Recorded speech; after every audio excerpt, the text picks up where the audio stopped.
Amin. Assalamualaikum warahmatullahi wabarakatuh. Pak Ustadz, mohon Waalaikumsalam izin wabarakatuh. apa yang menjadi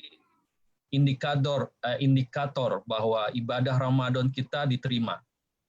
Dan bagaimana cara kita mempertahankan sifat tawadu dalam menghadapi setiap takdir yang ada? Terima kasih Ustadz. Assalamualaikum. Waalaikumsalam. Ini pertanyaannya luar biasa, bisa dibawa dalam dua tema kajian ya. Yang pertama, indikator Ramadan diterima, yang kedua bagaimana menghadirkan tawadhu dalam menghadapi takdir. Tapi karena keterbatasan waktu, kita akan bahas yang singkatnya. Izin apa yang menjadi indikator bahwa ibadah Ramadan kita diterima? Sebagaimana main goal of our Ramadan adalah developing taqwa, God consciousness di dalam diri kita. Jadi ukuran bahwa kita ibadah Ramadannya diterima, kita jadi orang yang bertakwa lebih baik. Nah, ukuran orang bertakwa apa? Nah, ini kemarin waktu Idul Fitri di KJRI kita sampaikan. Yang pertama adalah punya jiwa keberlimpahan.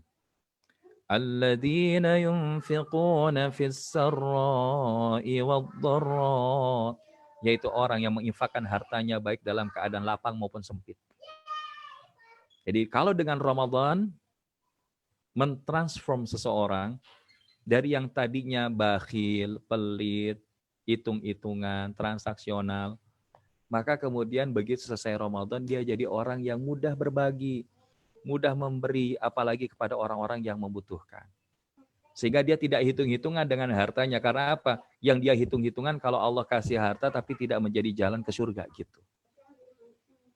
Kemudian apalagi? Yaitu selain dia punya jiwa keberlimpahan, dia punya kematangan emosi. Wal kaziminal ghaidha wal 'afina 'anil nas. Yaitu dia senantiasa menjadi orang-orang yang menahan amarahnya dan mudah memaafkan kesalahan orang lain. Nah, ini ada dalam surah Ali Imran 134, 135. Nah, ini kita sampaikan beberapanya saja. Jadi maksudnya gimana? Orang yang punya kematangan emosi mentransform dia yang sebelumnya emosional, gampang marah, gampang dendam, suka susah maafin orang.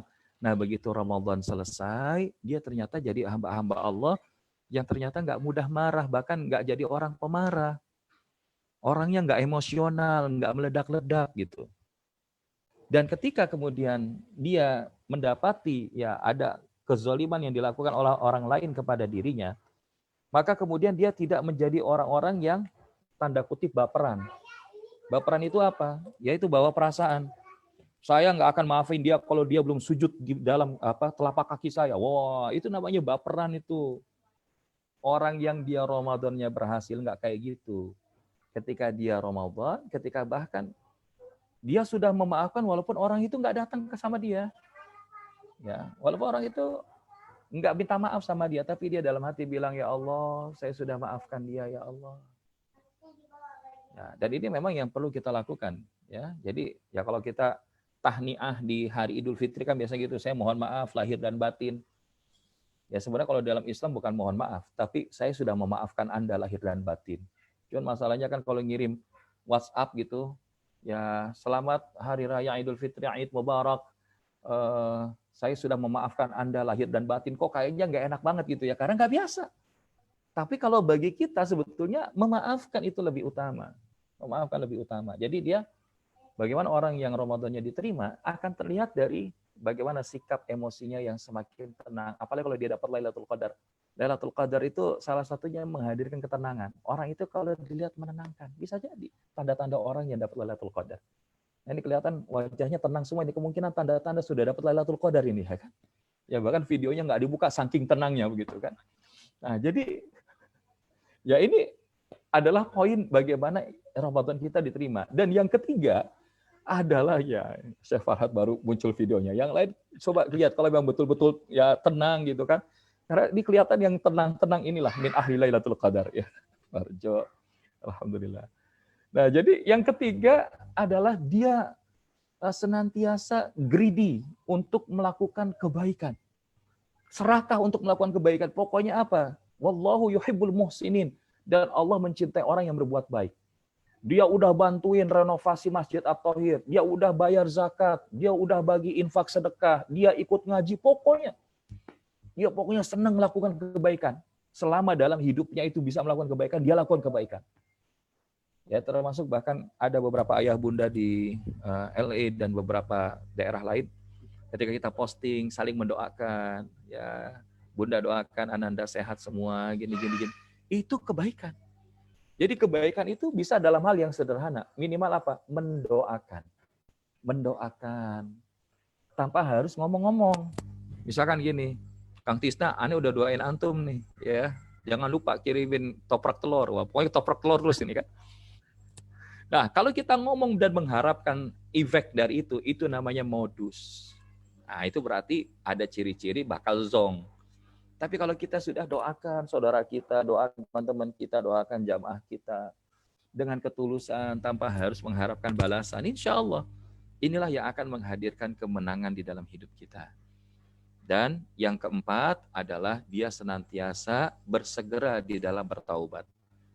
وَالَّذِينَ إِذَا فَعَلُوا فَاحِشَةً أَوْ ظَلَمُوا أَنفُسَهُمْ ذَكَرُوا اللَّهَ فَاسْتَغْفَرُوا لِذُنُوبِهِمْ وَمَنْ يَغْفِرُ الذُّنُوبَ إِلَّا اللَّهُ وَلَمْ يُصِرُّوا عَلَى مَا فَعَلُوا وَهُمْ يَعْلَمُونَ.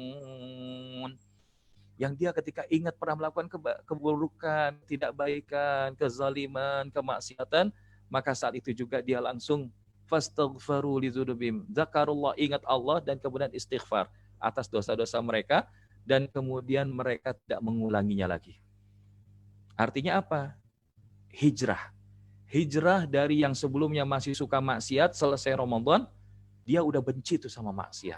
Nah, itu adalah beberapa tanda Ramadan kita diterima. Wallahu a'lam.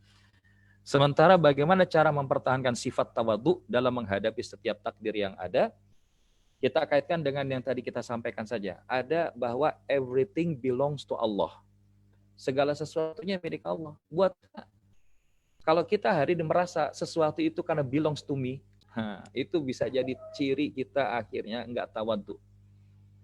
Dan bagaimana kita membenamkan tawadhu itu di dalam hidup kita, yaitu ketika kita biasa melakukan hal-hal remeh di dalam pandangan orang lain, dan kemudian kita tidak ingin dilihat orang lain. Pernah ada seorang syekh ya, di mana seorang syekh ini ketika dia ceramah, Masya Allah, dahsyat. Tapi kemudian gak berapa lama di antara salah satu santrinya mendapati syekh ini lagi ngoset kamar mandi, gosok kamar mandi. Dan begitu ditanya, kenapa Anda lakukan ini? Ya karena tadi waktu ya aku memberikan kajian, banyak orang yang merasa kagum dengan apa yang aku berikan. Padahal tidaklah aku miliki apa-apa kecuali itu memang adalah titipan yang Allah berikan. Maka dia lakukan itu supaya apa?